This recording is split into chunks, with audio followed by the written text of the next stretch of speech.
Do you ever have conflict with another person? Maybe you feel like you never ever have conflict.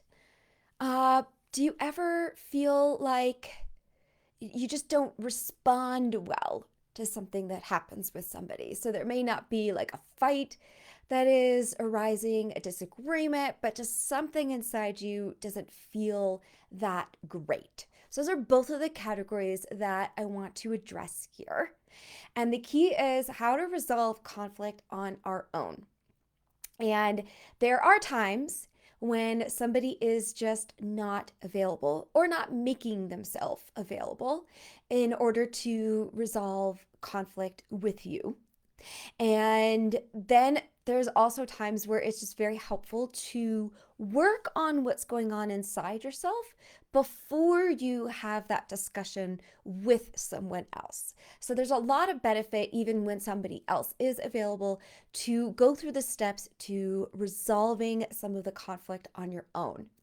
Now, that doesn't mean that you allow any of your boundaries to be ignored, that you allow yourself to be disrespected, and it doesn't guarantee that you're going to have the same depth with somebody else if there isn't a conversation with them. Because as much as we work through on our own, obviously creating understanding, with somebody in your relationships creates greater depth with them. I think a friend of mine was asking me, like, why does it bother you that this person doesn't seem to have an accurate perspective of you?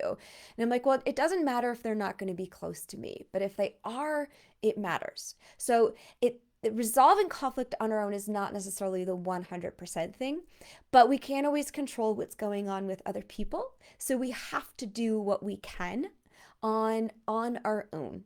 And those really willing and wanting to work with you on something, right? They're the ones that are going to go the depth. So you kind of can then get the best of both of those worlds. And what is the basis of this conflict, of this just feeling not that great in response to somebody? Ultimately, when we feel something inside that doesn't feel good, it's not one of the feel good positive feelings, we're not in alignment with something about ourself. And that could be a thought that we're thinking about ourselves or someone else that isn't in alignment with who we really are and what we really want and what truth is. Or when we're in a situation that isn't in alignment with who we intend to be, with how we intend to live in this world. And then there's two categories that I like to break that down into.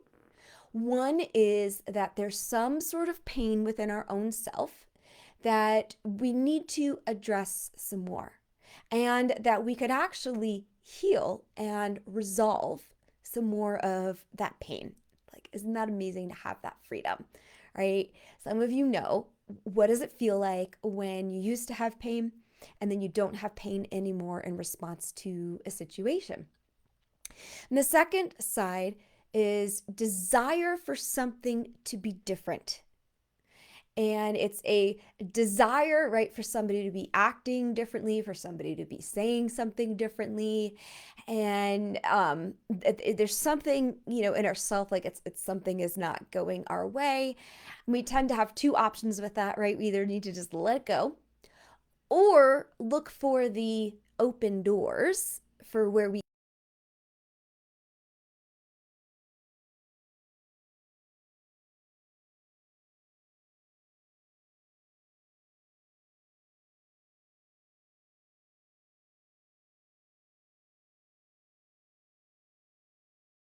somebody else desires me to be different. That doesn't feel good either, right?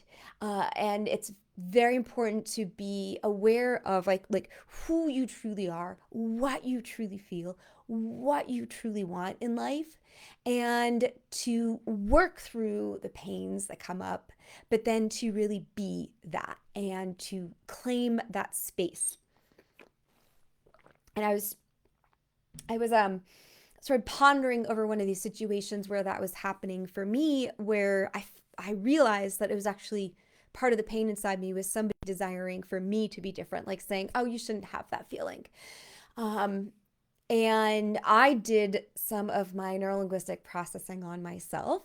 And then all of a sudden started getting a different response from that person.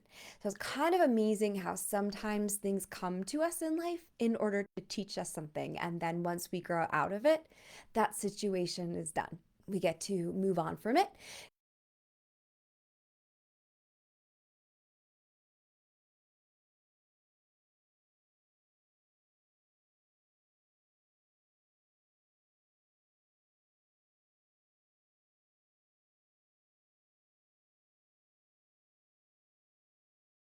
A lot. And then he also gets used by some of these women. And I remember him talking about one of the women specifically where that was happening. And we had to work on his own self confidence, and we had to work on his self respect and what he might be hoping from somebody else. And in a way, how to give that to himself. A need to gain that from anywhere else. But then from there, like, what are the boundaries that he wants? What does he want from a relationship? And basically, what he got to this place of was being fine, being friend zone, understanding what's going on with the other person, being clear about what he wanted, being able to communicate that, being able to set his boundaries. And he's still able to maintain a great friendship with this woman. It doesn't bother him at all that he was once friend zoned. He feels the value of that and is in alignment with that as well. In a sense, he wants to friend zone her also. So it starts to become a more mutual feeling in return.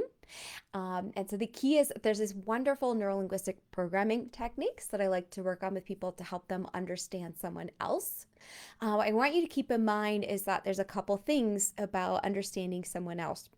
And sometimes we just make up stories about someone else and yes, create a new story, right? That might seem more true and that makes you feel better. But there's some wisdom in understanding for what reason did you create the story that you did.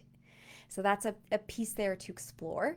And then the other side of that is that your story might be right. It might not make you feel that good, in your response to it, but your intuition may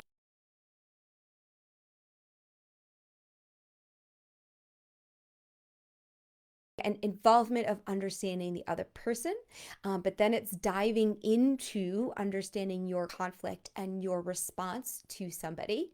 I will give you a gift. So I don't do this all the time, but if you go to talkwithavital.com, so if you're having conflict and you're like, I want some help resolving it, go through the questions on there and you get a free discovery call with me. But then we can create a game plan for how are you fully going to break through those challenges that come up in conflict with other people.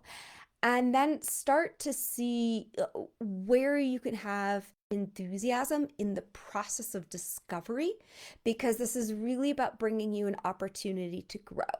And imagine yourself going through the finish line to the results that you want, being feeling great inside yourself. Yes, and remembering that the results you want don't necessarily involve one particular person, but that it's magnetizing towards yourself the right people who are going to fit the things that you want in the deeper layer of your soul.